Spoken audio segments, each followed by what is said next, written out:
বাণিজ্যিকভাবে সফলভাবে মাছ চাষ করার জন্য পুকুর নির্বাচন খুবই গুরুত্বপূর্ণ একটি বিষয়।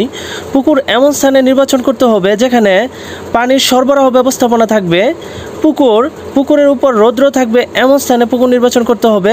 অন্য ক্ষেত্রে পুকুর পর্যন্ত মাছের খাদ্য ও মাছের পণ্য সরবরাহ পরিবহন করা যায় এমন স্থানে পুকুর নির্বাচন করতে হবে। পুকুর নির্বাচন করার পর পুকুরে ভালোভাবে প্রস্তুত করে নিতে হবে। পুকুর প্রস্তুত করার কিছু নিয়ম আছে, সেগুলো আপনারা জেনে নিন।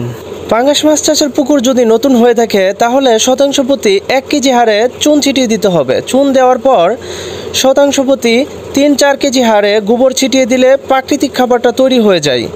তো পানি দেওয়ার 4 থেকে 5 দিন পরেই আপনারা পুকুরে মাছ ছাড়তে পারবেন। পাঙ্গাস মাছের পুকুরটি যদি পুরাতন হয়ে থাকে তাহলে পুকুরটি সেচ দিয়ে শুকিয়ে নিতে হবে। শুকানোর পর পুকুরের তলদেশে যদি অতিরিক্ত কাদা হয়ে থাকে কাদাগুলো উঠিয়ে নেবেন, কারণ অতিরিক্ত কাদা থাকলে পানিতে গ্যাস হয়ে যায়, মাছের রোগবালাই বেড়ে যায়। তারপর শতাংশ প্রতি 1 কেজি হারে চুন ছিটিয়ে দিবেন।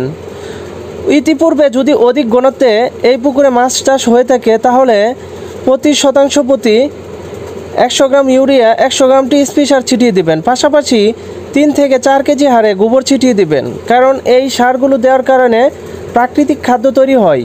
সম্পূরক খাদ্যের পাশাপাশি অবশ্যই পুকুরে প্রাকৃতিক খাদ্যর খুবই প্রয়োজন। তারপর পুকুরে 3 থেকে 4 ফিট ঘনত্বে পানি দিয়ে দিবেন। পানি দেওয়ার 4-5 দিন পরেই পোনা ছাড়তে পারবেন। অনেক ভাইয়েরা রয়েছে যারা প্রশ্ন করে থাকে যে পুকুর না শুকিয়ে কি মাছ ছাড়া যাবে না। তো আমি তাদের উত্তরে বলবো, হ্যাঁ ছাড়া যাবে, তবে পুকুরটি সেইভাবে প্রস্তুত করে নিতে হবে।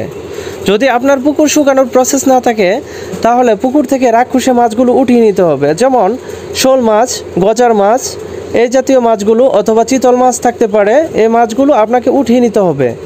উঠানোর পর শতাংশ প্রতি 1 কেজি হারে চুন দিয়ে দিবেন। চুন দেওয়ার পর শতাংশ প্রতি 100 গ্রাম ইউরিয়া 150 গ্রাম টিএসপি সার দেওয়ার পর 3 থেকে 4 দিন পরেই পুকুরে মাছ ছাড়তে পারবেন।